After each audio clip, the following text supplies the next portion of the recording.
A gust of wind tore over the field, blowing snow from the fence posts. Nora hurried after her mother down the snow-covered grass to the rickety stile, the steps on either side of the sheep fence, and climbed over. Ice flecked her cheeks, the bitter cold cut into her fuzzy blue sweater. In the distance, a little brown sheep with stubby horns watched them from beside the river, a whole field away. "Jackie!" Dina hadn't fastened her coat, and the sides flapped as she sprinted. "Look at that, risking her life for a drink of fresh water. I'd have that sheep's head on a platter if she weren't our only sheep. I still might." Nora stumbled after. The sun had sunk beyond the trees. The cold was more intense, and the woods menacing, shielding what hid in the dark. "Mum, I think it's just about gloaming." Gloaming. The line between day and night, safety and terror.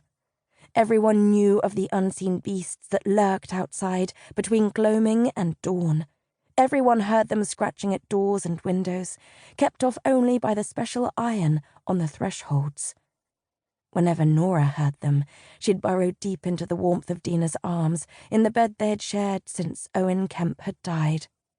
Dad was going out to mend the fence at the gloaming when a beast got him. The thought snapped into Nora's mind like a wet cloth. She'd never seen a shadow beast, no one she knew had, but everyone knew what they could do. Kill with one bite. "We shouldn't be outside now. This is really bad." "Mum?" Dina was ahead, crunching over the snow. "Mum, it's gloaming. We need to go in." "I know, but we have a minute. And look, Jackie's coming."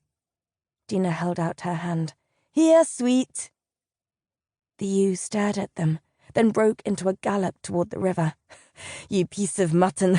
You want to be eaten by the beasts?" Dina chased a few feet, but stopped, breathing hard. "Our last sheep." Nora slipped her hand in her mother's. "Please, Mum, I'm scared out here."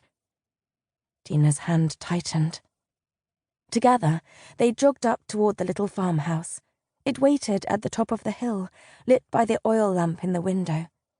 That shack was home, safe and warm, and the potatoes in the pot on the fire would be roasted, and the house would be full of their smell.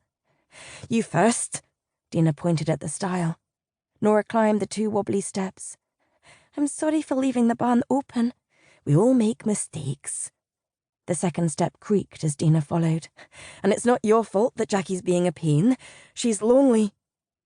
A rattle from behind the house broke into her words. A clatter, a rustle, a sound like a huge bundle of sticks rolling down a hill. No, not rolling, Nora thought. Crawling, fast. It was a wrong sound, a bad sound. A horrible, familiar sound she'd heard many times on the other side of the window at night.